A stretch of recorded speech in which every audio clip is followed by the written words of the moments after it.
उत्तर प्रदेश के बहराइच जिले में भेड़ियों का आतंक इन दिनों लोगों के लिए बड़ी मुश्किल बन गया है। बुधवार रात राजपुर कला गांव में भी एक भेड़िया देखा गया जिसने स्थानीय लोगों में खौफ पैदा कर दिया। गांव वालों ने भेड़िए को देखा और उसे घेरने की कोशिश भी की। लोगों ने जब टॉर्च लाइट दिखाई तो भेड़िया जंगल में भाग गया। वैसे इन दिनों बहराइच जिले के लगभग 30 गांव भेड़ियों के आतंक से प्रभावित हैं।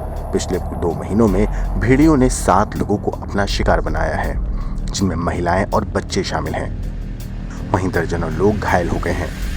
मगर अब इन खतरनाक भेड़ियों से निपटने के लिए विधायक सुरेश्वर सिंह ने हाथ में हथियार उठाए हैं। देखिए ये तस्वीर, कैसे रात के अंधेरे में विधायक जी हाथ में बंदूक लेकर लोगों के साथ भेड़िए को सबक सिखाने निकले हैं।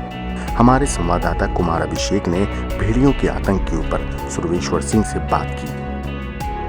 भेड़िए का खौफ, आतंक इतना ज्यादा है लोगों में कि अब खुद विधायक हथियारों के साथ निकले हैं।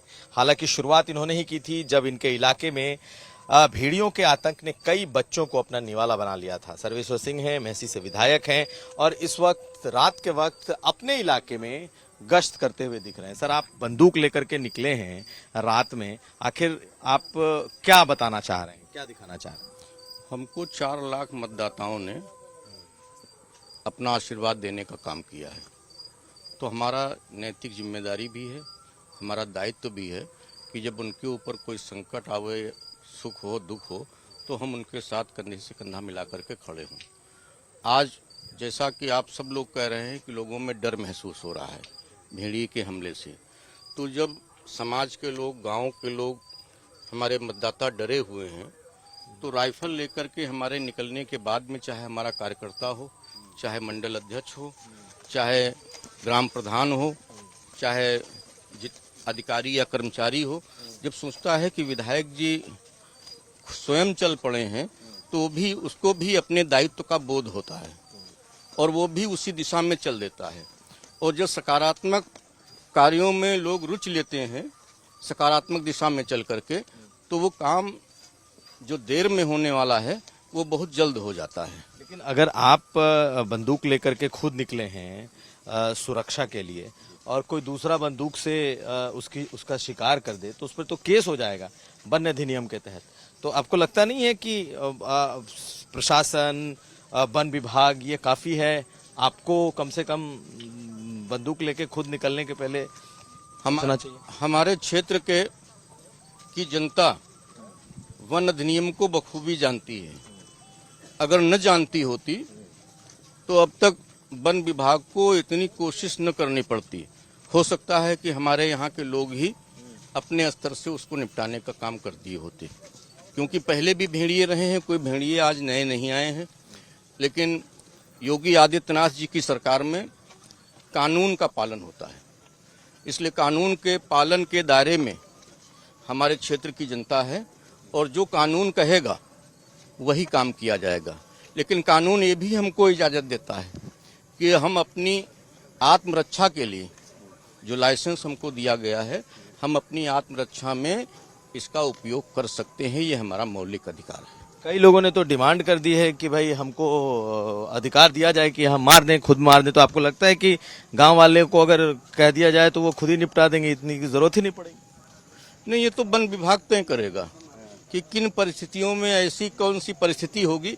अभी तक तो ट्रैंक्विलाइजेशन का आदेश दिया गया है सरकार द्वारा, प्रशासन द्वारा, लेकिन जब आदेश इसकी आवश्यकता होगी तो वन विभाग के लोग स्वयं मांग करेंगे और जब स्वयं मांग करेंगे तो जो उचित होगा उसका निर्णय। आपको लगता है कि हालात इतने खराब इस इलाके में हो गए हैं कि अब लोगों को हथियार खुद उठाने पड़ रहे हैं? नहीं, ऐसा नहीं। भेड़ियों का आतंक भेड़ियों का आतंक के कारण हथियार नहीं उठाने पड़ रहे हैं। जो डरे सहमे लोग हैं उनका मनोबल ऊंचा उठाने के लिए, कि हमारी रक्षा करने के लिए सारे लोग तैयार हैं, इसलिए हथियार उठाने पड़े। अच्छा सर, आपको क्या लग रहा है, क्योंकि वन विभाग की इतनी टीमें कैंप कर रही हैं, बड़े बड़े वन विभाग के अधिकारी कैंप कर रहे हैं, पीएससी के लोग कैंप कर रहे हैं, मुख्यमंत्री समीक्षा कर रहे हैं, आखिर ये जो लोगों का खौफ है, या एक भेड़िया 2-3 भेड़िया इस वक्त इतना बड़ा हो गया है कि वो उसने मतलब सबके नाक में दम कर रखा है? नहीं, तो आपने देखा कि 2-3 भेड़िया ही नहीं है, 3 भेड़िए तो पहले पकड़े जा चुके हैं। जिसका जिक्र आपने नहीं किया। हमारी ही सरकार ने इन्हीं अधिकारियों ने 3 भेड़ियों को पकड़ा है, और जहाँ पे वो मिशन पे लगे हुए हैं वहीं से पकड़ा है उन्होंने। तो वो अपने काम में लगे हुए हैं, और 3 ये भी पकड़े जाएंगे। इसके बाद अगर कोई वारदात होती है तो फिर आगे की ओर सोचा जाएगा कि आगे कुछ और है, चिन्हित किया जाना है, सर्वे किया जाना है कि नहीं किया जाना है। इतना ये मामला बढ़ गया है पूरे इलाके में। मैं कई जगह गया तो कई जगह लोग पटाखे जला करके भगा रहे हैं। पटाखे भी जलाने के लिए कहा गया है जिससे नजदीक ना हो। लोग पटाखे जला करके अपने गांव से दूर भगा रहे हैं। कई लोग लाठी लेकर, टॉर्च लेकर के रातों में पहरा दे रहे हैं। तो आपको क्या लग रहा है कि ये स्थिति कब तक बनी रहेगी आपके हिसाब से? क्या जिस तरीके से प्रशासन ने काम किया, आपको लगता है आज रात कुछ हो जाएगा, कल कुछ हो जाएगा? आप कुछ आश्वासन दे पाएंगे अपने लोगों को? अपने लोगों को बस हम इतना आश्वासन दे पाएंगे कि जब तक भेड़िया नहीं पकड़ा जाएगा तब तक निरंतर जागरूकता का काम हम और हमारे लोग करते रहेंगे, सरकार करती रहेगी, प्रशासन करता रहेगा। और जल्द ही हमें लगता है कि जिस तरह से माननीय मुख्यमंत्री जी के निर्देश हैं कि बड़े अधिकारी तब तक यहाँ कैंप करेंगे जब तक भेड़िया न पकड़ा जाए, तो इन आदेशों के बावजूद हमको नहीं लगता है कि बहुत विलम्ब है, जल्द ही भेड़िया पकड़े जाएंगे। ब्यूरो रिपोर्ट, क्राइम तक।